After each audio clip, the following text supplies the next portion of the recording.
Mon mari a soudainement demandé le divorce, disant que j'étais une épouse inutile, et m'a quitté pour une maîtresse plus jeune. Il était persuadé que je ne survivrais pas sans lui. J'ai juste souri. Maintenant, il m'appelle 20 fois par jour. Salut tout le monde. Avant de commencer la vidéo d'aujourd'hui, j'ai besoin de votre aide. On a remarqué que la chaîne perd un peu de vitesse, et s'abonner est l'une des meilleures façons de nous soutenir. C'est rapide, gratuit, et ça nous aide à continuer à vous proposer du super contenu.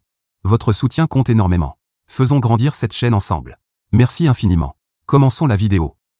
Mon mari James, avec qui j'ai été marié pendant 15 ans, m'a remis les papiers du divorce hier, en me traitant d'épouse inutile, avant de m'annoncer qu'il emménageait avec sa maîtresse. Il était tellement sûr que j'allais m'effondrer sans lui. Je suis encore sous le choc, mais j'ai besoin de vider mon sac. J'aurais dû m'en douter. Avec le recul, les signes étaient là, mais on ne veut jamais croire que la personne avec qui on a construit toute sa vie peut changer à ce point. Ou peut-être qu'il a toujours été comme ça, et je ne voulais juste pas le voir. Ça a commencé par de petites choses. James s'est vraiment mis au sport il y a environ 8 mois. Il allait faire du F45 tous les matins à 5 heures, s'est acheté plein de nouveaux vêtements chez Lululemon, et vérifiait constamment les stats de sa montre Apple. J'étais contente pour lui. On ne rajeunit pas, et la santé, c'est important. Il m'a même offert un vélo peloton pour Noël, même s'il prenait soin de me rappeler chaque semaine combien il l'avait payé et à quel point je l'utilisais peu. Puis sont venus les soirs tard au travail. Les textos bizarres qu'il cachait vite quand je passais à côté. Le nouveau parfum de chez Sephora soi-disant offert en échantillon. Il a commencé à faire des remarques sur le fait que je devrais faire plus d'efforts niveau apparence, en me suggérant d'essayer ses produits viraux de soins de la peau vus sur TikTok ou de faire du Botox comme tout le monde. Pourtant, je prends soin de moi. Je ne suis juste pas du genre à dépenser des centaines d'euros dans des crèmes la mer ou ce qui fait le buzz sur Instagram. Hier, je pliais le linge quand j'ai trouvé un reçu de chez Tiffany & Co dans la poche de son manteau. On n'est pas riche. On fait nos courses chez Target et on conduit une Honda de 2018. Un reçu Tiffany, c'était un énorme signal d'alarme. Quand j'ai vérifié notre compte joint, j'ai failli faire une crise cardiaque. Il y avait plusieurs virements vers un compte que je ne connaissais pas, et nos économies avaient été grignotées lentement sur les 6 derniers mois. J'ai attendu qu'il rentre, le reçu à la main. Au lieu des excuses habituelles ou du gaslighting auquel je m'attendais, il a simplement ri. Il a carrément ri. Puis il est allé dans son bureau, et revenu avec une enveloppe qu'il a jetée sur la table basse. J'allais attendre le week-end, mais puisque tu fouines, tiens, a-t-il dit, avec ce sourire de mec persuadé d'avoir gagné. Mon avocat dit que c'est une offre généreuse, vu que t'as quasiment rien apporté à ce mariage. Je suis resté là, à regarder les papiers du divorce, pendant qu'il continuait de parler de sa nouvelle copine Aurora, qui, apparemment, prend soin d'elle et a de l'ambition. Il paraît que c'est une influenceuse fitness qu'il a rencontrée au F45.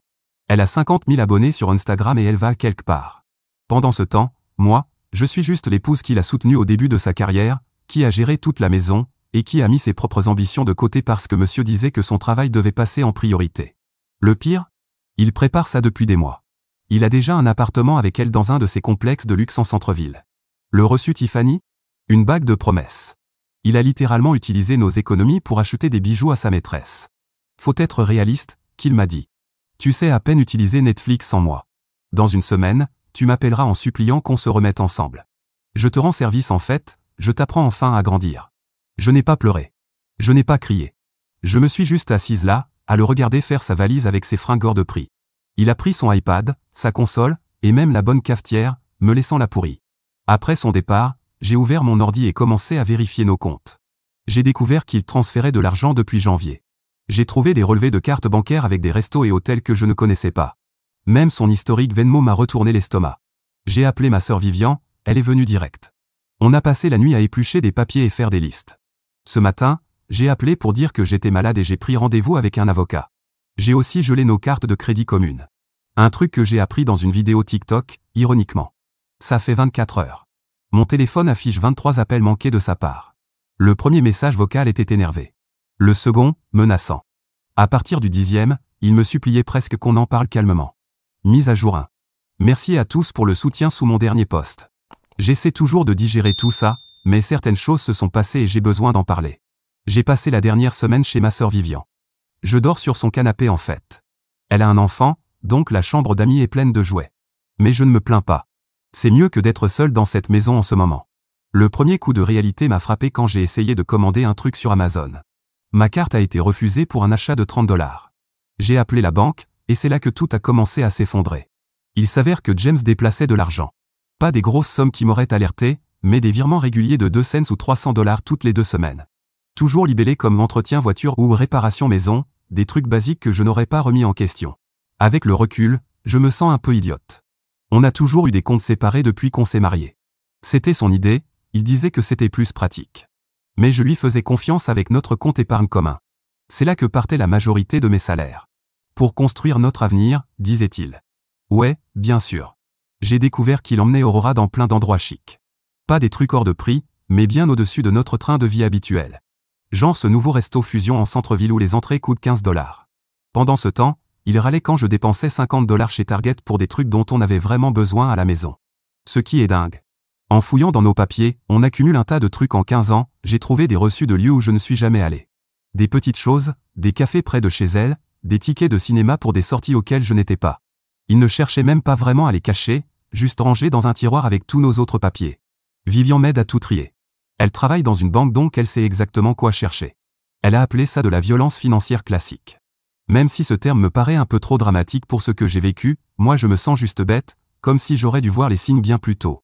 Le truc le plus bizarre est arrivé hier chez Walmart.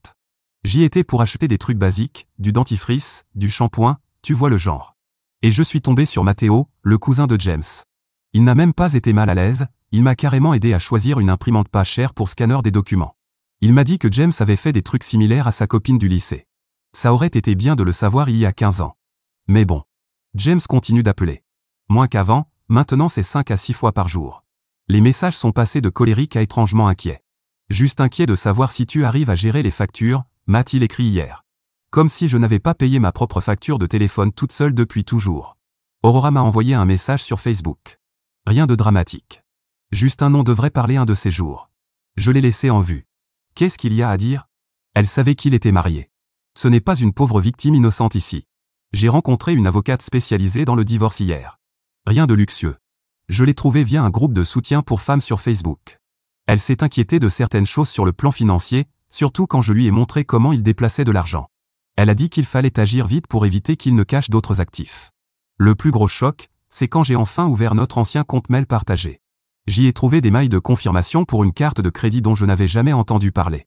Ce n'était pas une carte avec un plafond énorme, juste une carte Capital One classique avec une limite de 3000 $. Mais il s'en servait depuis des mois, principalement dans des restos et des stations-service près de chez elle. J'ai dû rire quand j'ai vu des paiements à Planet Fitness. Il me disait qu'il allait à cette salle super chère, F45, sûrement pour l'impressionner. Apparemment, sa petite copine influenceuse fitness ne rapportait pas autant d'argent qu'il le prétendait. Aujourd'hui, j'ai ouvert mon propre compte bancaire. Juste un compte courant basique chez Chase. La conseillère était super sympa. Elle m'a montré comment utiliser leur appli et tout. C'est pas sorcier, malgré ce que James m'a toujours dit. Oh, et j'ai enfin compris pourquoi il insistait pour toujours gérer notre compte Netflix. J'ai découvert qu'il avait un profil séparé qu'il utilisait avec elle. Classe, James. Eddie 1. Merci pour tous les conseils sur le gel des crédits. C'est déjà fait. En fait, c'est assez simple. Eddie 2. Oui, je documente tout.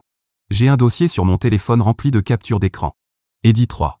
Pour ceux qui demandent, non, je n'ai répondu ni à lui, ni à elle. Mon avocate m'a dit de ne pas le faire. Eddie 4.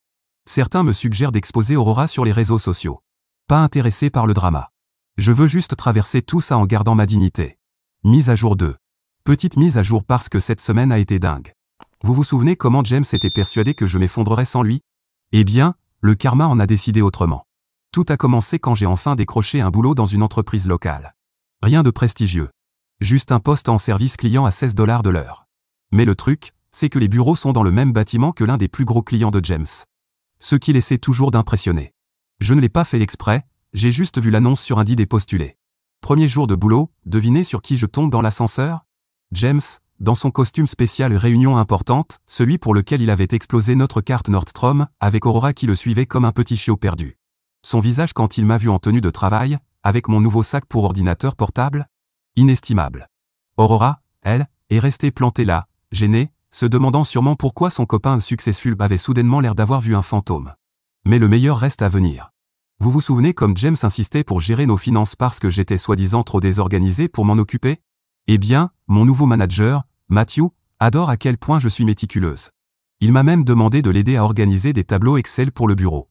Pendant que j'apprenais Excel, merci YouTube, j'ai commencé à appliquer ces compétences à l'organisation de toutes les preuves des magouilles financières de James. Le meilleur dans tout ça? Je n'ai même pas eu besoin de faire un truc théâtral. J'ai juste remis à mon avocate un dossier impeccablement trié, avec tous les relevés bancaires, facture de carte de crédit et capture d'écran. Parfait, m'a-t-elle dit. On n'aura même pas besoin d'engager un expert comptable. James a appris ça lors de notre première réunion de médiation. Il est arrivé sûr de lui, pensant sûrement que j'allais être en miettes. Mais à la place, il est entré dans une salle où je l'attendais avec des copies imprimées de chaque transaction louche qu'il avait faite sur l'année écoulée, y compris les frais d'hôtel près de l'appartement d'Aurora qu'il prétendait être des réunions d'affaires. Son visage quand le médiateur a commencé à passer les preuves en revue?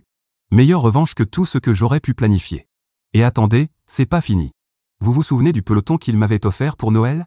Celui qu'il disait que je n'utilisais jamais? Eh bien, j'ai enfin activé le compte la semaine dernière. Devine ce que j'ai trouvé? L'historique d'utilisation du vélo d'appartement, montrant lui et Aurora en train de l'utiliser ensemble chez nous, les jours où j'étais chez ma sœur. Oui, dans notre maison. J'ai glissé l'historique imprimé de l'activité sur la table, mine de rien, pendant la médiation. James a carrément bégayé en essayant de s'expliquer. Le vrai retour de karma, c'est quand Aurora a enfin compris que James n'était pas aussi riche qu'il le prétendait. Apparemment, elle a découvert qu'il est encore en train de rembourser cette bague de promesse Tiffany, qui, en passant, ne vient même pas de la vraie boutique Tiffany. J'ai trouvé le reçu? C'est un site de contrefaçon. Comment je le sais? Eh bien, Aurora a fait un truc intéressant. Elle m'a envoyé un message sur Instagram, mais au lieu du classique « faut qu'on parle », elle m'a envoyé des captures d'écran. Beaucoup de captures. Des messages où James lui promettait de lui acheter une voiture. Avec quel argent, sérieusement? Des conversations sur un déménagement dans un appart de luxe qu'il n'a clairement pas les moyens de s'offrir. Même des commentaires pas très tendres sur moi, disons juste qu'ils vont faire de jolies pièces à ajouter au dossier pour la procédure de divorce. Je pensais que tu devais voir qui il est vraiment, elle a écrit. J'en ai fini avec ces mensonges. Je n'ai pas répondu. J'ai juste tout transféré à mon avocate. La vengeance professionnelle, c'est tellement mieux que le drama. Le glaçage sur le gâteau? La mère de James m'a appelé hier. Apparemment, elle a suivi toute cette histoire dans les cercles de commérage de notre petite ville. Elle s'est excusée de l'avoir couvert toutes ces années et m'a lâché une bombe, James s'est fait virer. Pas à cause de moi. Il gonflait ses notes de frais depuis des mois. Tous ses dîners avec Aurora? Sur la carte pro de sa boîte. Je vais pas mentir, une partie de moi a eu envie de balancer tout ça sur Facebook, partager les captures, le faire se sentir aussi humilié qu'il m'a fait me sentir quand il m'appelait inutile. Mais tu sais quoi? Pas besoin. Il est en train de ruiner sa propre réputation tout seul. À la place, je me suis concentré sur mon petit studio, pour en faire un vrai chez moi. J'ai acheté quelques plantes chez Home Depot. Elles sont toujours en vie. J'ai appris à fixer une télé au mur toute seule. YouTube, c'est magique. Et j'ai même commencé à apprendre à cuisiner pour de vrai. Il s'avère que je suis pas du tout nul en cuisine, contrairement à ce que James disait toujours. La meilleure revanche? Quand il a créé encore un nouveau compte Instagram pour m'envoyer un message, j'ai même pas été en colère. J'ai juste cliqué sur signaler comme spam et je suis retourné à mon tutoriel de cuisine sur YouTube. Mise à jour 3. Tu te souviens que j'ai dit que James s'était fait virer pour avoir falsifié ses notes de frais? Eh bien, ce n'était que le début. Tout a commencé mardi dernier. Je prenais un café chez Starbucks avant le travail, et j'ai entendu deux types à la table d'un accent grave côté parler de quelqu'un qui s'était fait choper à facturer ses dépenses perso sur les comptes pro. Je n'y ai pas trop prêté attention, jusqu'à ce que j'entende le nom de James. Il ne s'était pas contenté de facturer ses rencarts avec Aurora à son entreprise actuelle. Il faisait ça depuis ses 3 derniers boulots. Comment je le sais? Parce qu'Aurora s'est mise à parler. Et pas qu'à moi. À tout le monde. Tu vois, après que James s'est fait virer, il n'a pas pu tenir toutes les promesses qu'il lui avait faites. Fini les dîners au chez Cake Factory. Fini les virées shopping chez Lululmont. Fini les week-ends dans des villes voisines. Le coup de grâce? Il n'a même plus pu payer la bague Tiffany contrefaite. Oui. Je n'en reviens toujours pas qu'il ait acheté une imitation. Aurora n'a pas juste pété un câble. Elle s'est organisée. Tu te souviens des fameuses notes de frais qu'il falsifiait? Elle avait des photos. Plein de photos. Apparemment, il se vantait devant elle d'être super malin, lui montrant ses petites astuces pour jouer avec le système. Elle avait tout gardé dans son Google Photos, pensant que c'était impressionnant qu'il soit aussi intelligent avec l'argent. Et la semaine dernière, elle a fait un TikTok. Rien de théâtral. Juste un story time sur sa relation avec un gars qui s'est révélé être un fraudeur. Pas de nom, mais on voyait des extraits des reçus. La vidéo est devenue virale dans notre coin. Les anciens collègues de James ont reconnu le format des notes de frais. Pendant ce temps, moi j'avais ma petite victoire perso. Tu te rappelles le compte Amazon commun qu'il voulait absolument récupérer? J'ai découvert qu'il l'utilisait pour acheter des cadeaux à Aurora pendant qu'on était encore ensemble. Alors j'ai fait un truc mesquin mais satisfaisant, j'ai retourné tout ce qui était encore dans la période de retour. L'argent est revenu sur ma carte, puisque j'étais la véritable acheteuse. Le meilleur? Il ne s'en est rendu compte que quand Amazon lui a envoyé les mails noter votre achat. À ce moment-là, tous les cadeaux qu'il avait achetés pour Aurora étaient déjà retournés et les remboursements passés. Mais attends, c'est pas fini. Hier, J'étais chez Target pour acheter des boîtes de rangement, histoire d'organiser un peu mon appart, quand je suis tombé sur la sœur de James, Cathy. Au lieu d'être mal à l'aise, elle m'a carrément fait un câlin et m'a balancé du croustillant. James empruntait de l'argent à ses parents, en leur faisant croire que c'était pour des opportunités d'investissement. En réalité, il l'utilisait pour maintenir son mode de vie bidon avec Aurora. Ses parents ont découvert la vérité pendant un dîner de famille, le week-end dernier. Comment? Parce que le TikTok d'Aurora est arrivé jusqu'au fil d'actualité Facebook de sa mère. Apparemment, il y a eu une énorme scène à l'Olive Garden, oui, sérieux. Le père de James était tellement furieux qu'il lui a retiré la clé de secours de leur maison. La réaction de James? Un effondrement total. Il a commencé à envoyer des messages à tout le monde pour essayer de réparer les pots cassés, à créer de nouveaux comptes Instagram pour harceler Aurora, à appeler son ancien boulot pour s'expliquer, et même débarquer chez ses parents à minuit pour les supplier de le comprendre. Et le karma n'avait pas fini. Tu te souviens comment il insistait toujours pour gérer notre cloud partagé, sous prétexte que j'étais trop désorganisé.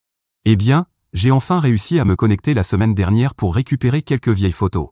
Et là, je suis tombé sur un dossier rempli de captures d'écran de ses conversations avec Aurora, depuis le tout début de leur relation, y compris des messages très explicites sur leur plan une fois qu'il m'aurait quitté. Je n'ai même pas eu besoin de faire quoi que ce soit avec ces captures. Je les ai juste transmises à mon avocate pour le divorce. Elle a carrément rigolé et m'a dit « Tu me facilites vraiment le boulot ». Mais le vrai sommet de tout ça? Aurora a posté un nouveau TikTok hier. Cette fois, elle a montré la fausse bague Tiffany, avec les captures d'écran du site douteux où James l'avait acheté. La vidéo a déjà 50 000 vues. James a essayé de venir à mon boulot pour discuter de tout ça, comprendre, me supplier de l'aider à sauver sa réputation. La sécurité ne l'a même pas laissé entrer dans le bâtiment. Apparemment, sa petite scène dans le hall figure maintenant dans les meilleurs moments des caméras de sécurité de l'entreprise. Hier, j'ai fait un truc un peu mesquin. J'ai changé un par un tous nos mots de passe des plateformes de streaming, pendant que je regardais les notifications de sa caméra Ring exploser, à chaque fois qu'il essayait d'accéder à un compte. Netflix, Hulu, HBO Max, même son précieux SPN+. À la troisième notif, je riais franchement. Sa voiture de rêve, cette Tesla Model 3 qu'il avait louée pour impressionner Aurora, clairement bien au-dessus de notre budget, a été reprise ce matin, directement sur le parking du Motel 6 où il loge depuis qu'Aurora l'a mis à la porte. Et moi? Je regardais la scène depuis le drive du Dunkin' Donuts d'en face. C'était pas prévu. Je voulais juste un café avant d'aller bosser. Parfois, l'univers t'offre ces moments-là. Édition 1, oui, je garde toujours des copies de tout pour la procédure de divorce. Édition 2, non, je ne partagerai pas le pseudo TikTok d'Aurora. Ce n'est pas pour alimenter le drama. Mise à jour 4. Je ne comptais pas faire une autre mise à jour. Mais certaines choses récentes donnent vraiment une fin appropriée à toute cette histoire. Ça fait 6 mois que James est parti, en m'appelant sa femme inutile. Le divorce est enfin officiel. Pas de scène dramatique au tribunal. Juste des papiers, des avocats, un bureau sans charme. James avait une sale mine. Il portait la même chemise de chez Nordstrom dont il était si fier à l'époque. Sauf que maintenant, elle était toute froissée, un peu trop serrée. Apparemment, son mode de vie d'influenceur fitness avec Aurora, ça n'a pas duré. Là où ça devient intéressant? Tu te rappelles ses notes de frais? Eh bien, son entreprise n'a pas porté plainte ni rien d'explosif. Ils ont juste fait ce que les grandes boîtes font, haussement d'épaules corporate, rétention du dernier salaire et des primes, ajout sur leur liste noire RH, et basta. Faut croire que les grosses boîtes détestent le scandale public encore plus que moi. Aurora l'a quitté le mois dernier. Pas avec un TikTok viral. Juste un déménagement discret chez ses parents en banlieue. Visiblement, quand ton mec ne peut plus payer le chez Cake Factory, la magie disparaît. Elle m'a envoyé un message Insta pour expliquer sa version. Je ne l'ai même pas lu. L'ai juste laissé en vue.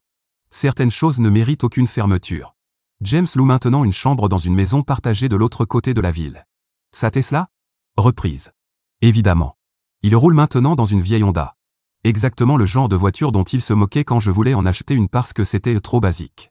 Moi, je bosse toujours dans le service client, mais j'ai eu une petite augmentation, 5 $ de l'heure en plus. Ce n'est pas la révolution, mais c'est quelque chose. J'ai appris à faire mes propres impôts grâce à TurboTax. Spoiler, ce n'est pas ce truc ultra compliqué que James voulait me faire croire. La semaine dernière, j'ai croisé sa mère chez Target, dans le rayon des bacs de rangement. Moment un peu gênant, mais révélateur. On aurait pu s'ignorer. Mais non, on a parlé. Elle m'a dit que James avait encore essayé de leur emprunter de l'argent. Ils ont refusé. Il doit grandir, elle a dit.